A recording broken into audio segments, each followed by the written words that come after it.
Saglit kaming napalingon ni Mommy sa glass door ng veranda nang kumidlat ng malakas. Kasabay nito ang pagbuhos ng malakas na ulan. Hayaan niyo na po siya dun, Mom. Aalis din iyon. Pero Christina, Mom please, let me rest. Pagputol ko sa sasabihin niya. She sighed and walked closer towards me. She sat on the bed and held both of my hands. Kausapin mo siya, anak. Malakas ang ulan. Baka kung mapaano siya. I shook my head. Hindi ko pa kaya, Mom. I looked straight into her eyes. Hindi po ba kayo galit kay Denzel? Hindi po ba't siya ang dahilan kung bakit ngayon lang tayo nagkita? Bahagya siyang umiling bago ngumiti. Naging mabuti sa akin si Denzel. At alam ko na may dahilan siya kung bakit niya iyon nagawa. Try to talk him and listen to him. Si Denzel ang nakasama namin sa Amerika noong nagpapagamot si Chira. He helped us. He always there whenever we need him. That's because he loves Chira. Mapait kong sabi. Right, that was it. He was there dahil mahal na mahal niya ito. Dinamayan niya ito sa lahat ng sakit na nararamdaman niya. I can't even see him. Malot ang boses na sabi ko. Nanunuyo ang lalamunan. Bumibigat ang pakiramdam ko sa tuwing naiisip na panakip butas na lang siya dahil wala na si Chira. Niyakap ako ni Mommy, at bahagyang hinimas ang likod niya. Your sister would be happy to see you with him. She would be happy if her sister would be in the arms of the man she loves. Muli akong napapikit ng mga mata. Mabagal na damaloy ang luha niya sa pisngi. Iyon na nga, nasasaktan siya sa kaisipang iyon. Ilang minuto na rin ang lumipas, nang makaalis si Mommy sa room ko. I'm just laying in the bed. Tulala sa kisame. Malakas pa rin ang ulan. Ang madilim na gabi, ay lalo pang nabalutan ng kadiliman, dahil sa sama ng panahon. Hanggang ngayon malakas pa rin ang ulan at kidlat. Napatayo ako at wala sa sariling sumilip sa veranda. Napasinghap nang makita nasa labas ng gate si Denzel. Nakaluhod habang nakayuko. Sa muling pagkidlat, tuluyan niyang nakita ang mukha ni Denzel. Para itong basang sisiw. Nanginginig ang katawan. Nagmamadaling kumilos ang katawan ko palabas ng kwarto, at pagbaba sa hagdan. Mabilis ang kabog ng dibdib. Si Denzel, baka magkasakit siya. Ano bang klase ang lalaking iyon at ginagawa niya to?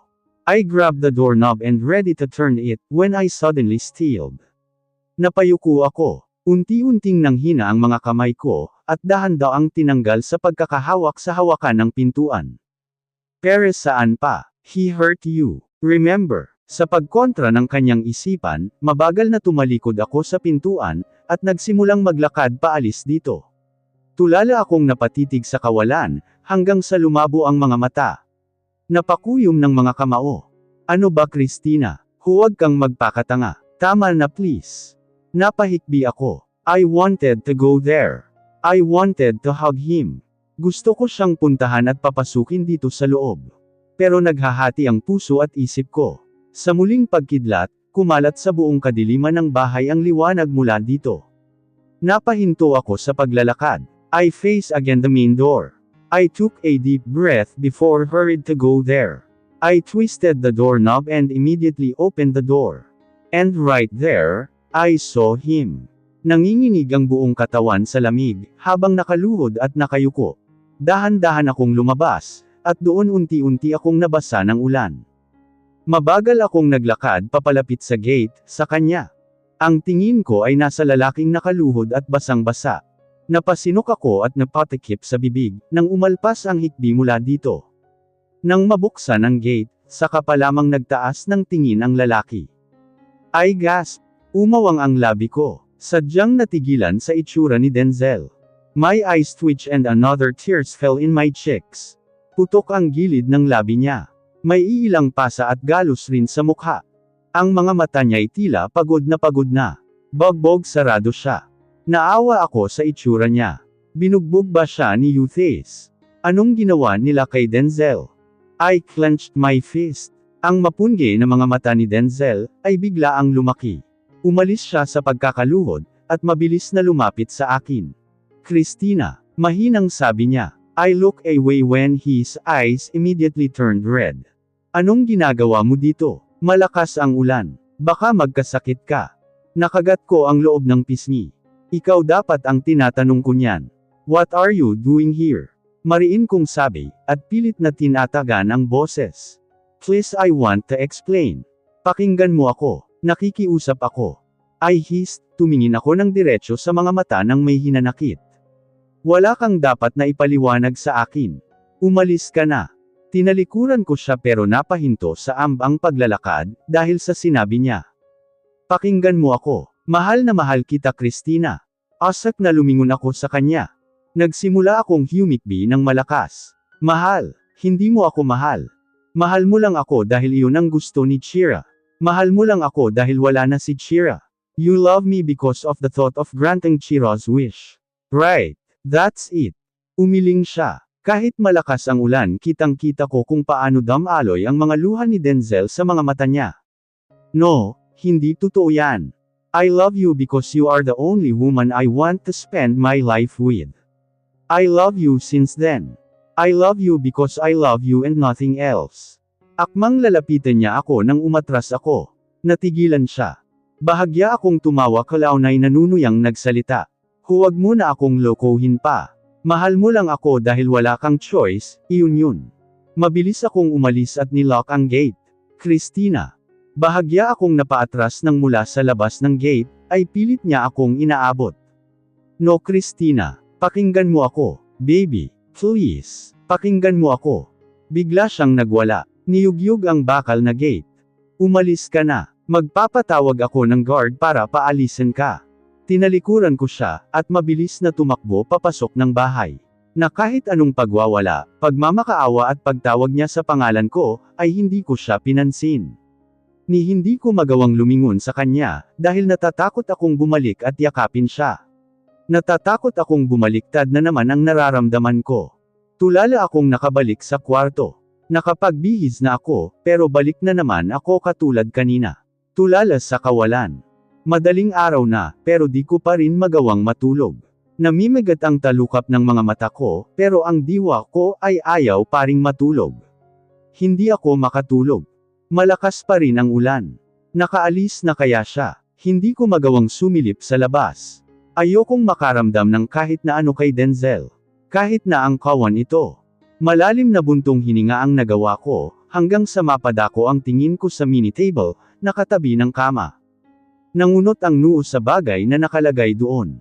Bumaba ako ng kama at kinuha iyon. Pinakatitigan. Paano nagkaroon ng flash drive dito? Kanina naman ay wala ito. Panay ang kagat ko sa kuko, at hindi maiwasang kabahan.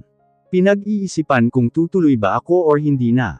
First time kong makakausap ang doktor, at nag-aalangan ako kung maganda ba ang kalalabasan nito. Does he listen to me?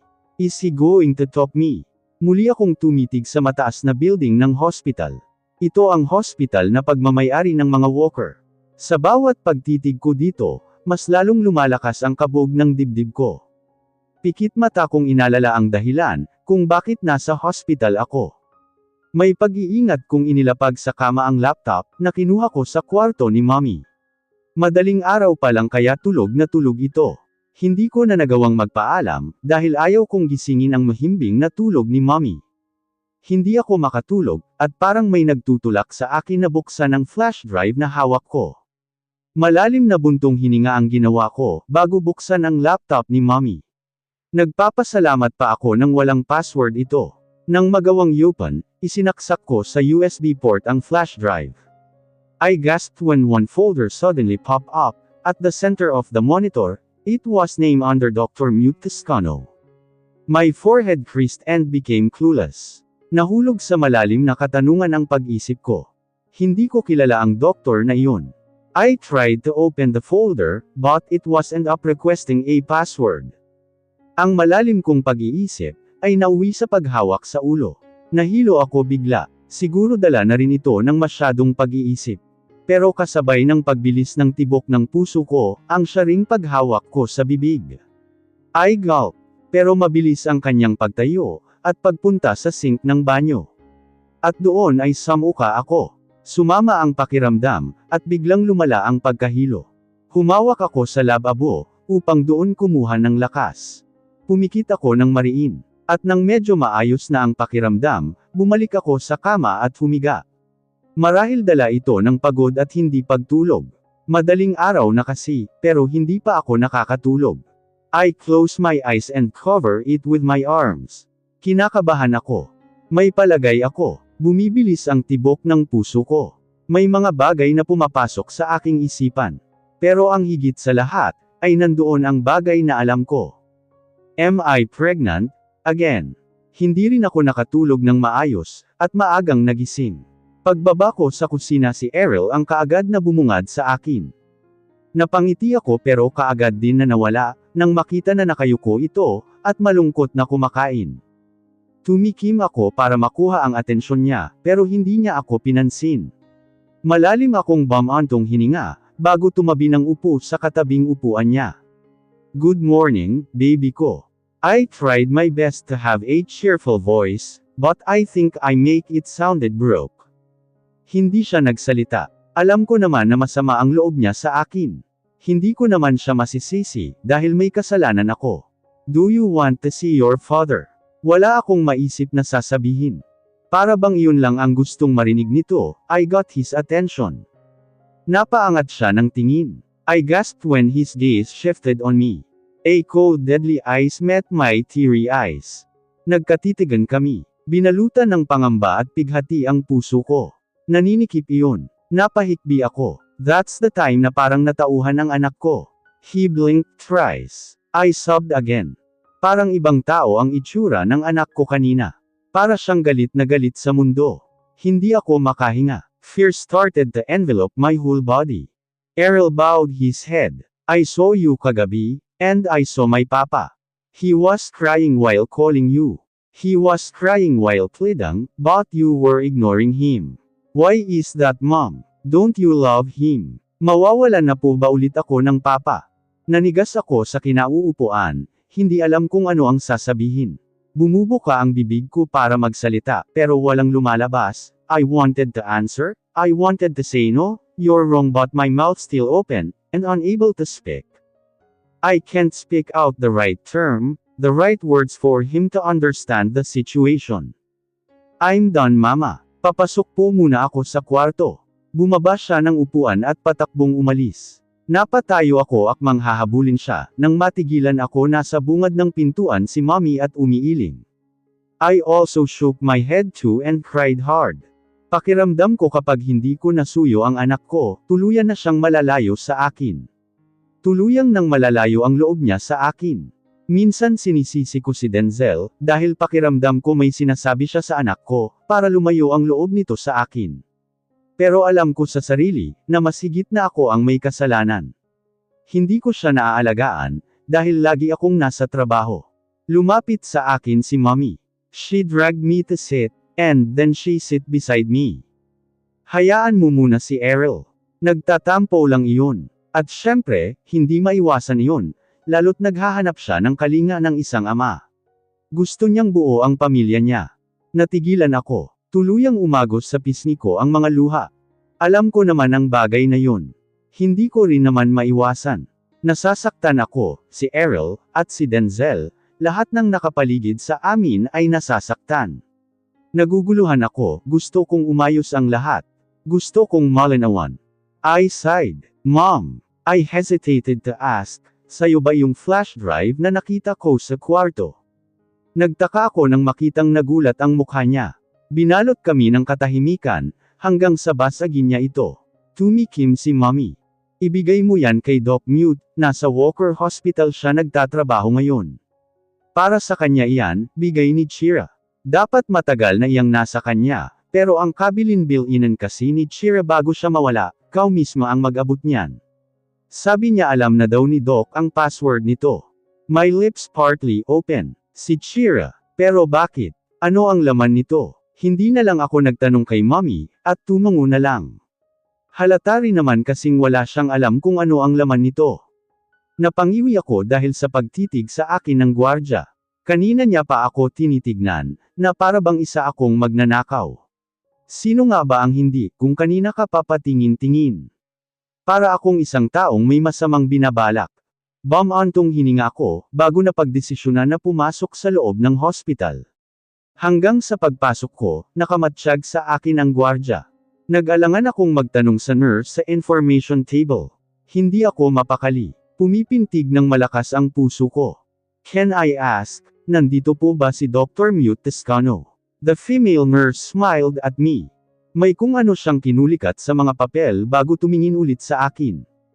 Yes po ma'am. Nandito po siya. Upo muna po kayo sa waiting area. Dadaan naman po dito si Doc. Kasi nagre-rounds po siya. Tumango ako at umupo sa gilid.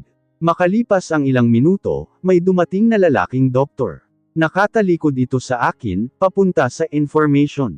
Kinausap niya ang female nurse doon. Iyon siya Doc.